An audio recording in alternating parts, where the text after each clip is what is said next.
भोपाल मध्य प्रदेश के मुख्यमंत्री मोहन यादव ने कहा, पर्यटन विभाग जिस तरह पर्यटन विकास निगम के माध्यम से अपने होम स्टे के माध्यम से ग्रामीण क्षेत्रों में लोगों को रोजगार उपलब्ध कराने की दृष्टि से काम कर रहा है और जो परिणाम आ रहे हैं वो बहुत अच्छे हैं।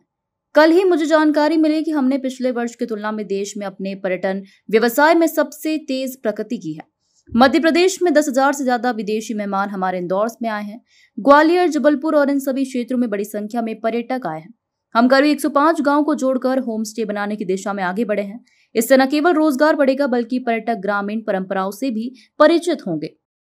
पर्यटन विकास निगम द्वारा अपने होम स्टे सहित ग्रामीण क्षेत्र में लोगों को रोजगार दिलाने की दृष्टि से टूरिज्म डिपार्टमेंट जिस प्रकार से काम कर रहा है और जो रिजल्ट आ रहे हैं, मुझे इस बात का गर्व है। कल ही हमने समाचार पत्रों के माध्यम से जो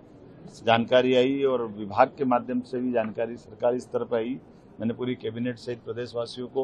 बधाई दी थी कि हमने अपने पर्यटन व्यवसाय में पिछले वर्ष की तुलना में देश में सबसे तेज गति से प्रगति की। लगभग 20% के आसपास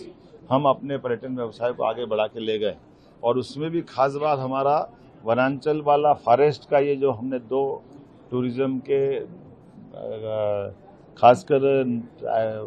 राता पानी डॉक्टर विष्णु सिद्धर वाकणकर जी के नाम पर और माधव नेशनल पार्क को जो हमने टाइगर अभयारण्य बनाया है, इनके सहित सब क्षेत्रों में जबरदस्त रूप से विदेशी मेहमानों का भी आगमन हुआ है। लगभग हमारे अपने इसी मध्य प्रदेश के अंदर 10,000 से ज़्यादा विदेशी मेहमान तो इंदौर में आए, 1,500 से ज़्यादा भोपाल में आए और ग्वालियर, जबलपुर, कौन सा क्षेत्र छूटा, सभी क्षेत्रों में बड़ी पैमाने पर पर्यटन से जुड़े हुए लोग अलग अलग जिज्ञासा समाधान करने की दृष्टि से मध्य प्रदेश के प्राकृतिक, धार्मिक, टूरिज्म के सभी स्पॉट को जानने की जिज्ञासा लिए हमारे प्रदेश में भी आए और बहुत अच्छा अनुभव लेके गए हैं। और मैं मान के चलता हूं कि जिस प्रकार से आज होम स्टे बनाने के लगभग 105 से ज़्यादा गाँवों के लोगों को जोड़कर रोजगार दिलाने की दिशा में हम आगे बढ़ें, यह हमारे ग्रामीण परिवेश के उस वातावरण से भी पर्यटक न केवल ग्रामीण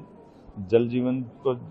समझने के लिए मौका मिलेगा बल्कि अतिथि संस्कार की हमारी ग्रामीण परंपरा से भी उनका परिचय होगा, साथ ही साथ रोजगार भी मिलेगा और बहुत छोटी कीमत में बहुत अच्छे से होम स्टे बन रहे हैं। हम इसको लगातार बढ़ावा दे रहे हैं। जब हमारे यहाँ 5 स्टार होटलें बनती वो अपना शहरी क्षेत्र के बाकी प्रकार की सुविधा दे, लेकिन जो होम स्टे पारिवारिक माहौल का जो आनंद देता है उसकी बात ही अलग है और इसमें बड़े पैमाने पर लोगों को रोजगार मिलता है। तो मैं एक बार फिर पर्यटन मंत्रालय को बधाई देता हूँ।